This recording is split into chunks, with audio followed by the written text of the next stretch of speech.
Welcome back. Before the break, we discussed the legal aspects of this bombshell report saying that the president told Michael Cohen to lie to Congress about the Trump Tower, Moscow, and much more. Now, let's look at the politics of this. Democrats, they are responding today, and they are vowing to take action. California's Adam Schiff, he heads up the House Intelligence Committee. He says these allegations are, quote, among the most serious to date.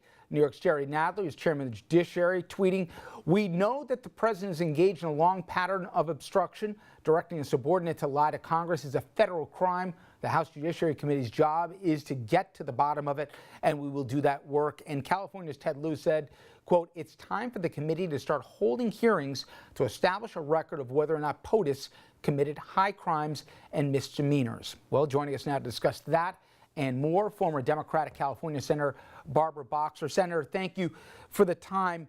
And before I get into what Congress should or shouldn't do, in the last week, we've been told that the FBI investigated a sitting president for potentially being an asset of the Russians. We've learned that the president had his interpreter destroy notes and be ordered not to share it with even members of his own administration.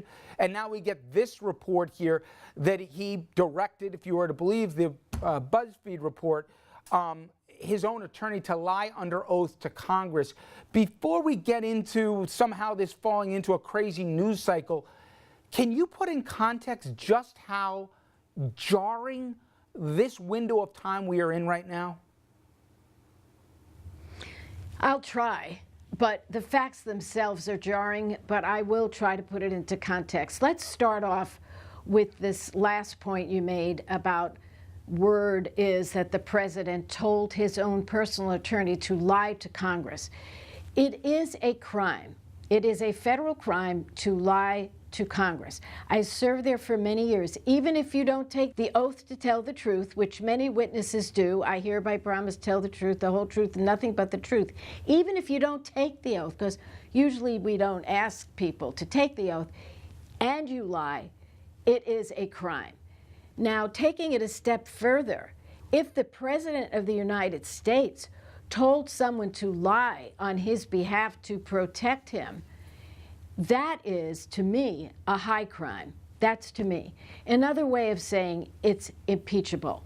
That's my opinion, because as you probably know, an impeachable offense is up to the Congress. But it is one thing, and a terrible thing, to lie. It is a worse thing, as I look at it, if you're president, to ask someone to lie for you. So I think this is huge news. Having said all that, it has to be more than a he said situation. They've already put out, Rudy Giuliani, don't ever listen to Michael Cohen, he's a liar, which he has been a liar. This is a fact. So you're going to need to have something to back it up. And that's why I think it's critical that we hold back a little bit, because we have to see the proof that this actually happened. Now, BuzzFeed story says there is corroborating evidence. That's number one. Number two, listening to anyone suggest that the president of these United States would be an agent of a foreign country, it takes your breath away. But if you look at Donald Trump, and I don't know if he is or isn't, that's why we're waiting for the Mueller probe. But the fact is, if you look at what he did in plain sight, his meetings with Putin, grabbing the notes away from the interpreter, saying this was private, not reporting his conversations with anybody, that is pretty unprecedented as far as I know. Looking at a man standing up there saying, Russia, if you're listening, actually said Russia, if you're listening, please get those emails and let the world see those emails. In other words, inviting a foreign country to hack into, our system. Just those things alone. And it goes on and on. Defending Putin.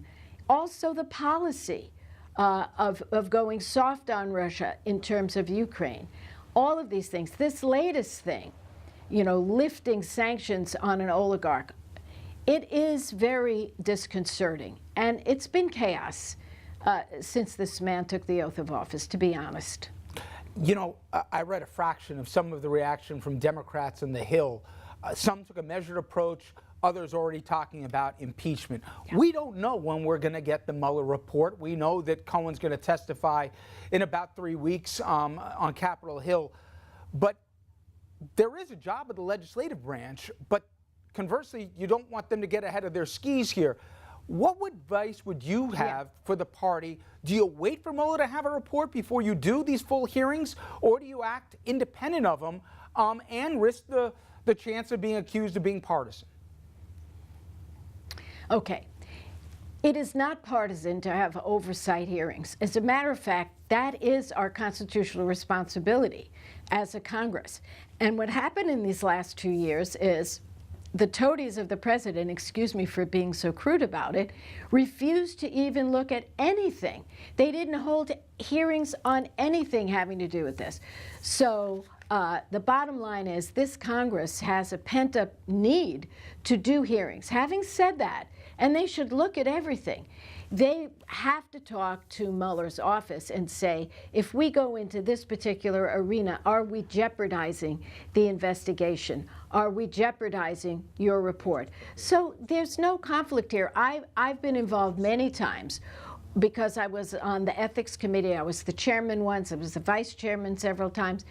The bottom line is we would always ask the Justice Department when we were looking into a colleague, are we overstepping our bounds? So the answer is yes, they have to do oversight, and yes, they have to make sure they talk to Mueller's people so that they don't step on the probe.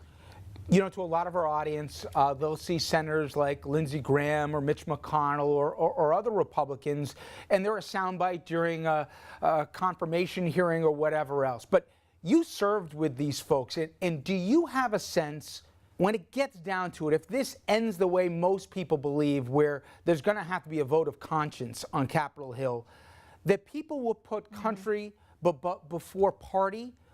Do you recognize these folks from the ones you served with or not? You know, you are asking the most important question. And I said, when all this began with Trump, and having nothing to do with Russia or anything else, just his policies attacking the press, you know, his policies in so many areas going against our NATO allies, I said, we're going to need Republicans to step up. Will they do that? And at this stage, I'm still waiting. Take the shutdown. Mitch McConnell has ceded his role to the President of the United States. Now, I served with him for many, many years. He's a very tough, strong legislator. I have never seen him before just take a back seat to the executive branch. The Congress is an equal branch. And now he says, I'm not bringing anything to open up the government unless I know in advance, you know, Trump will sign it. That is not the way things work.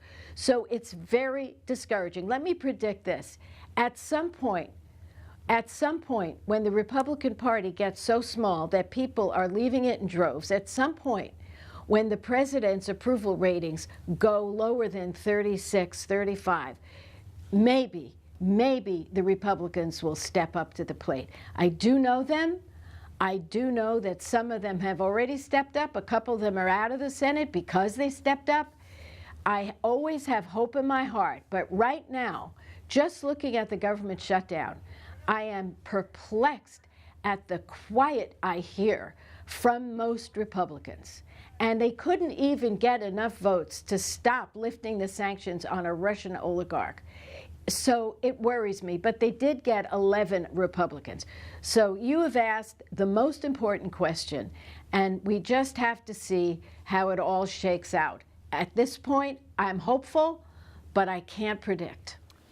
Up next, more with Senator Boxer, including a look at the president, Pelosi, their feud, the shutdown, and the state of the Democratic Party, and more.